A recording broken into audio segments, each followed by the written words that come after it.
Hi, my name is Winter Marshall Allen, and I've been a public school teacher in the high school setting for 18 years now.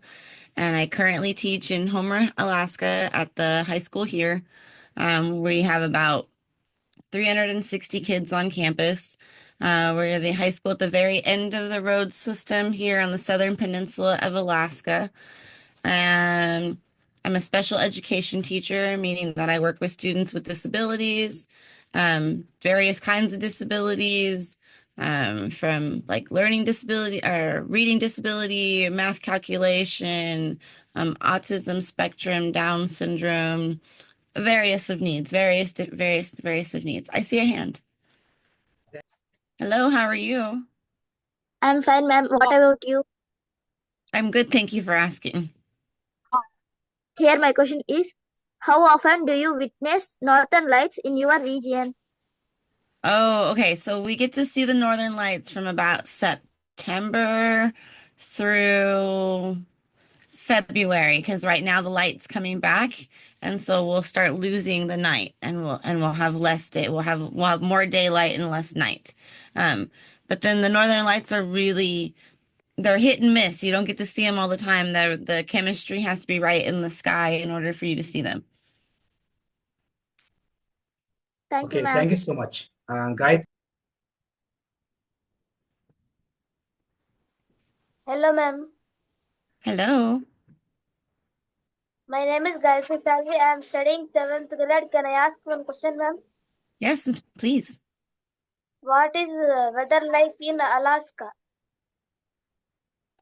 Let's see. Let's see. Am I able to share screen?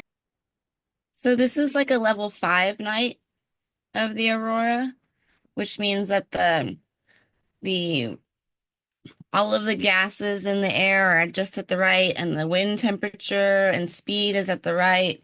And so the colors are really awesome. Like you don't get to see the pinks and the purples all the time. You see more of like the green that you see kind of back here in the background. Um, Let me see. Let me stop and share. I can show you another different one where it's more like a level 3 or 4. Just a second. Um, Here's a different picture.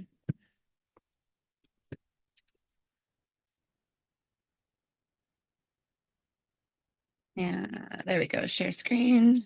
This one. This is still a really cool night, but this is more like a 3 or 4 night. But you can see like the constellations behind, and I think that's Venus right over here that you can see in the background. There's another picture that he has, and you can see the Pleiades constellation. Um, but yeah, I mean the aurora is awesome. It's a really cool phenomenon that happens, and it happens in the northern hemisphere, and then it happens in the southern hemisphere.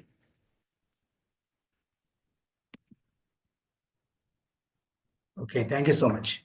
And you? I am fine, ma'am. Thank you. This is Nitvika. I am an 8th grader from the GBH School, Alvaram. Here, I would like to ask you a question. Can I ask, ma'am? Yes, please. What are typical animals found in Alaska? What are the top animals? Is that what you said? Hmm. There's lots of Typical. animals in Alaska, but most commonly here in Homer, we have. So I'm coastal. I'm not way up in the Arctic. We're coastal. So like this is this way. This is the shape of Alaska is my hand, right? This is the Aleutian chain, and this is like out here in Kodiak Island, and Anchorage is right here, and Homer's right here, and Utqiagvik at the top of the world is way up here, okay? So I'm down here. Alaska's huge. I'm down here in Alaska on the coast. And the animals that we have right now, we still have moose out.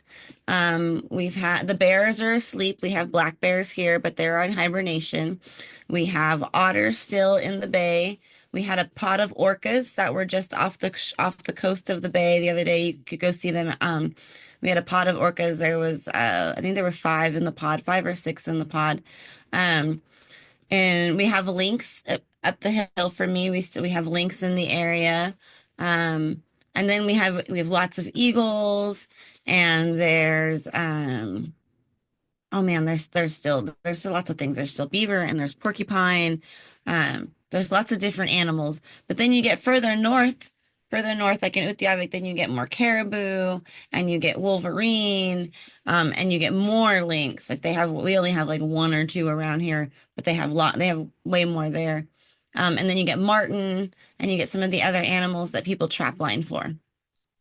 Okay, thank you so much. Farhat, over to you. Thank you, ma'am. You're welcome. Hello, ma'am. Hello, how are you? I am fine, ma'am. Thank you. How are you, ma'am? I'm good, thank you. My name is Fahad Tabsum. I am studying 8th grade from JPH School, Ayavaram. I would like to ask a question. Can I ask, ma'am? Yes, please. Where do you work? What do you teach? So I teach at Homer High School, and I'm a special education teacher for grades ninth through age 21. So through adulthood, for students who with this various disabilities. Some of them are working towards a diploma and meeting graduation standards, and some are working on a goal continuum with regards to their developmental ability. Like, what does it mean to be self-sufficient and to be able to still have job skills? But maybe there's an academic delay or a cognitive processing delay that doesn't inhibits them from maybe attaining a diploma. Okay, thank you so much. And students, do you have any more questions? Students? Okay. Okay. Yes, please.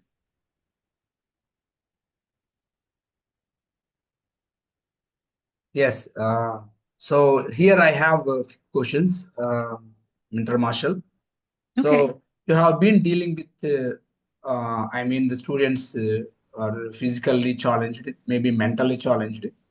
So, so how do you approach these students when it comes to teaching different subjects? Maybe to teach mathematics, you need to adopt a new techniques.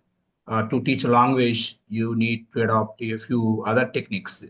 So, how well you train yourself to tailor their needs, and how often do you have these training sessions meant for the teachers? So, okay. So I have students with both. I have students with cognitive delays, I have students with communication gaps, I have students with multiple disabilities. Um, I have students who are working towards a diploma and students who are not working towards a diploma.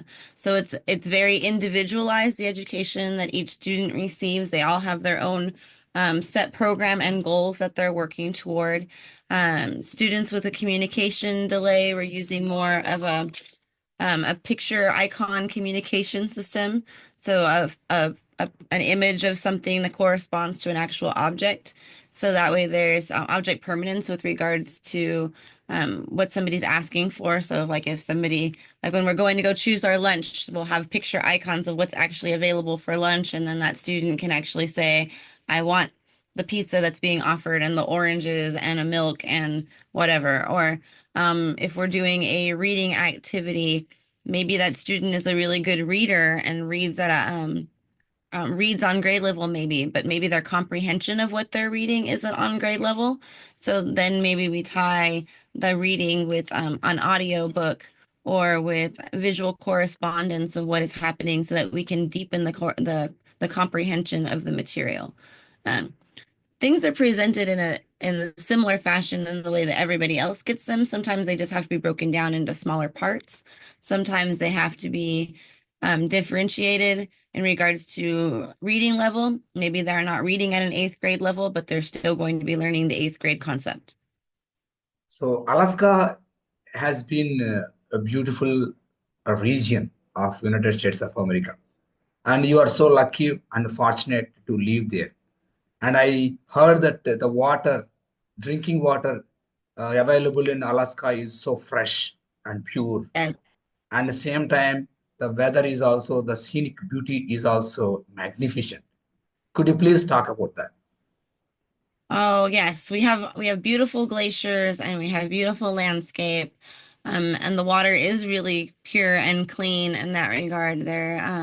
You still have to you still have to filter and you still have to treat your water, but it's not like when you go pick up water out of the stream or out of the river, it's clear. The the mineral water in the river has like a silt to it. It has like a teal color silt to it. Um, but it's just the minerals, all the concentrate of the minerals from the melt off of the glacier. Um, but then there's also the fact that like because of the carbon output and Alaska's an oil state and the way we view some of our resources, some of our natural beauty is being inhibited by consumption or choices of how we want to exploit resources in order to gain revenue. And so we have to be careful. It's a fine line of conservation, of making sure that the land is taken care of, but yet we're responsible fiscal stewards and land stewards of making sure that um, the resources that we're pulling from the ground are being done in a responsible way that doesn't negatively impact like the animals, the polar bears, or the sea lions, or the caribou migration, or things like that. Um, you can look, there was a big political argument and civil community debate with regards to NWAR and the No Ambler Road, which is the establishment of a mining road through an area that doesn't have any road at all. It's just open nature land, and they want to put a road through there, and it would interrupt the migration of the caribou. And there are native villages that live in this remote area that rely on the caribou migration in order to have meat to subsist from, to be able to live and provide for their families. So it's really important that we're good conservatives and we're good stewards of our land and of the resources that we have around us. Okay, thank you so much. And you have been to different parts of United States of America. Being a citizen of USA, you have been so many places. So here my question is, how unique, how different your state, Alaska, from rest of United States of America? Oh, Alaska on the road system is like any other American city, but Alaska off the road system, Alaska in a rural Alaska Native village is a different utopia. It's like going to think of your native village there where the elders know everybody. There's community gatherings that happen and everybody's there and participates. If something happens, good, bad, or indifferent, everybody in the village is connected and everybody knows about it. It's a different way to immerse yourself than being in a big city or even in a decent sized town, where like you might know your neighbors, but you really don't. Like you know your neighbors and you wave and you say hi, but you really don't know your neighbors. Like, you know what I mean? You couldn't really name their kids or anything like that. Um, so it's different. It's different and it's beautiful. Like the remote villages of Alaska have their own culture and they have their own language and um there's some traditional garments and there's beautiful music and really good food. It's different. It's totally different. Okay, Yeah, ma'am. Yes. I would like to ask you a question, ma'am. Can I ask? Mhm. Here, my question is, what kind of technology do you use in your classroom? Oh, we have the kids all have their own Chromebook. We have iPads in the classroom. I have a Promethean smart board for big display for the classroom. Um, we still have a document cam, so like I can work on a piece of paper and then broadcast it up on the screen for the students. Um, we use a fair amount of technology. Then we use different tech apps within our technology, right? So like some of the curriculum, the way it's been individualized is some of it is on a specific digital curriculum that has been customized for those students depending upon their scores and their testing. So right, so they do a diagnostic test at the beginning of the quarter and it says you have these areas that you need to work on and you have these strengths. And so we're going to layer in your strengths with your areas of weakness and we're going to build you up. But you're going to do it by reading these stories and playing these games and earning these little badges and things like that. And so like the learners enjoy interacting with the curriculum in that way. And then there's other students that they're going through like an Acellus class or their Canvas course. Their teacher has all of their classroom material plugged into a Canvas course, and so they're going through the modules. But their teacher's still there in the classroom, but everything's digital. There's no more real paper and pencil um, assignments. Okay, We have thank you so some, but much. not very many. Okay, thank you so much. And may I request you to take your laptop outside your room because we are so curious to see the weather outside in Alaska. Oh, well, I'm gonna disappoint you. There's no snow on the ground right now. Oh, We have frost and it's dark. We'll see what we can see. But unfortunately there is no snow on the ground right now. okay. In fact, a tropical country like India, we don't experience any snow here. It's No always snow. dry all the time. Well, Yes. I would like warm weather all the time, but my husband and I are exploring the idea of possibly moving to Hawaii. And so So it's it's frosty out here. You can see a little bit layer of frost on the yeah. deck. What time is it now over there? What is the time now? 7 o'clock? It is, yeah, 7 o'clock, 6:53. But it's dark. It looks like it's 10 o'clock at night. Yeah, yeah, yes. It does. It looks like it's 10 o'clock at night. It looks really dark. Can't see a whole lot. If it was daytime, though, there's glaciers and the bay that you can see right off my porch. Wow. We'll have to call in your evening one time and Yeah, my daytime. yeah, sure, definitely. So, so And there. before we wind up the session, I have a final question. Mm-hmm. So, Yes. what kind of training sessions do you have for teachers? What kind of what? What kind of training sessions for teachers to upgrade Oh, your training professional skills? session. Oh, there's all kinds. It depends on what you're specializing in. So I have gone to um a individualized learning applied behavior analysis training this year. I've gone to um a positive school culture training this year. There is the science of reading that we've been doing for the last 2 years, um, which really is a reinventation of phonics, which is some of us have been teaching that way forever. Um, and then later on in February, there'll be the Alaska State Special Education Conference that I'll have the opportunity to go to, and I'll be presenting a session on disability justice. Okay, thank you so much. And actually, do you need to pay for all these sessions, or are they free? Most of them are free, offered within the district, and then the conference you do have to pay for. But that's your choice. It's not a have to kind of thing. So, Yeah, thank you so much. And before we wind up the session, may I request you to give a message to my students? oh yes. Thank you so much. I appreciate your time this morning there. I think it's wonderful and how studious you are to be able to get up and to be able to explore learning and what it looks like in different parts of the world. I think that's how you're going to be able to be deeper learners. You're going to be able to explore different parts of the world, which will expand your understanding. And I just think that's awesome and amazing.